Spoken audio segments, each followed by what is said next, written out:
I want to take a moment to begin this video and talk about this struggle we're having with this channel.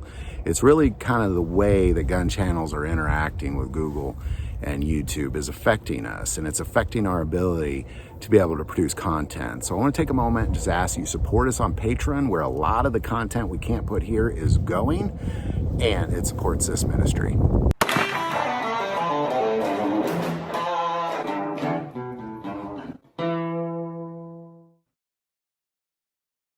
Welcome to a series called He Trains My Hands for War, where we're going through the book of Joshua verse by verse to get a great understanding of what it means to be in the army of the living God and how we should behave and what the instructions are. Because God is a never-changing God. He's the same now as he was then, and he'll be the same in the future. And as we face a time of tribulation, it's very important we fully understand how we should be behaving during that time, during the war of the saints, what it is we should be doing during that time as soldiers in the army of God in the war of the saints that is talked about more than anything else in the book of Revelation. So we're just going to pick it up where we left off in Joshua. The spies had just gotten back. God earlier gave Joshua instructions to cross the Jordan in 3 days, and now that's kind of where we're at now. So we're just going to pick it up in Joshua 3, starting verse 1.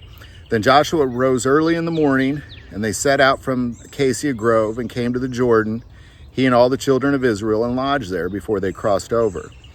So it was after 3 days that the officers went through the camp. And they commanded the people, saying, when you see the ark of the covenant of the Lord your God and the priests, the Levites, bearing it, then you shall set out from your place and go after it. Yet there shall be a space between you and it about 2,000 cubits by measure. Do not come near it, that you may know the way by which you must go, for you have not passed this way before. And Joshua said to the people, sanctify yourself, for tomorrow the Lord will do wonders among you. Now, last time we talked about the importance of sanctifying. It's incredibly important. We're going to kind of focus on the instructions here regarding the Ark of the Covenant and how they should go, because ultimately what they're saying here, and later we're going to find out that when the priest step foot into that river, it parts just like the Red Sea.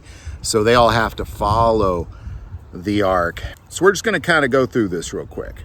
So it was after 3 days that the officers went through the camp, and they commanded the people, saying, when you see the ark of the covenant of the Lord your God and the priests, the Levites, bearing it, then you shall set out from your place and go after it.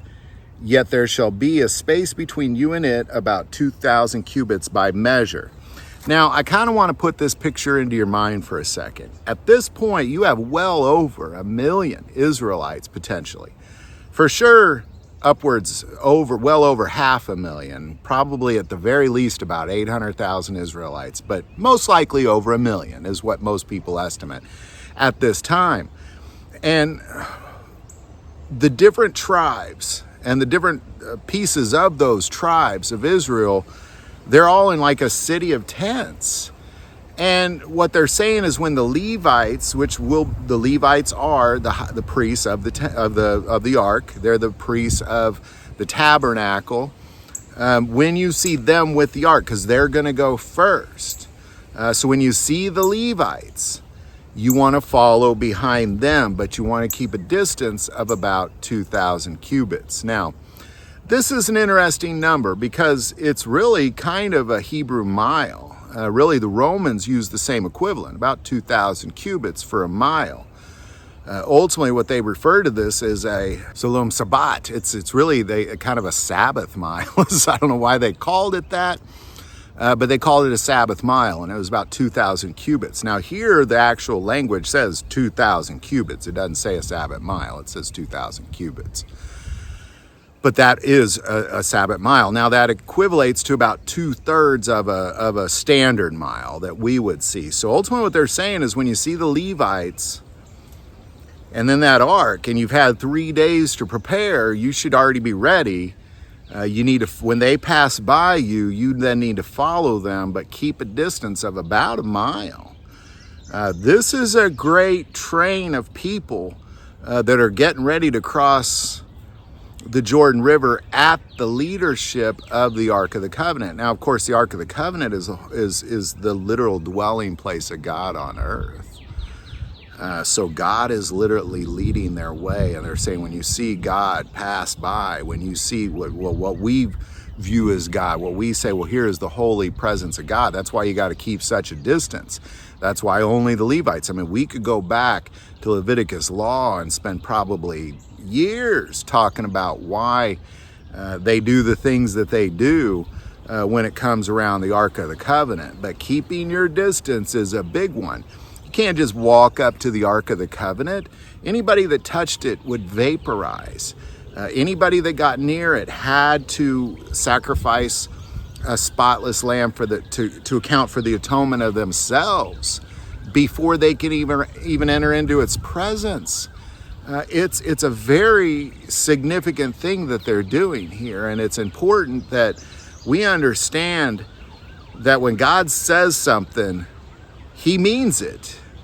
You know, and we live in a world where people just want to do whatever they want to do. Well, I don't want to have to be in line, or I want to be at the front of the line, or I don't want to even get in that line, or I don't want to go when I want to go. And these people were very disciplined. They weren't like what you see in the cultures of today. Extremely disciplined individuals. And they crossed the Jordan exactly like God said. And you're going to see everything they do, they're doing it exactly like God says. As a people group. Now, every now and then, a couple individuals will stir up trouble, but as a people group, they're doing exactly what God said to do.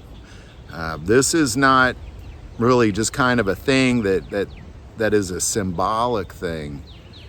This is literally God leading them to this place that he promised their ancestors many generations before them, and here they are walking into it just like they were meant to. Joshua 3:1. Then Joshua rose early in the morning, and they set out from Acacia Grove and came to the Jordan, he and all the children of Israel, and lodged there before they crossed over. So it was after 3 days that the officers went through the camp, and they commanded the people, saying, when you see the Ark of the Covenant of the Lord your God, and the priests, the Levites, bearing it, then you shall set out from your place and go after it. Yet there shall be a space between you and it, about 2,000 cubits by measure. Do not come near it, that you may know the way by which you must go, for you have not passed this way before. And Joshua said to the people, sanctify yourselves, for tomorrow the Lord will do wonders among you. You know, and that's really kind of the piece, is that God leads us to places that we maybe have never been before. Places maybe we don't even want to go.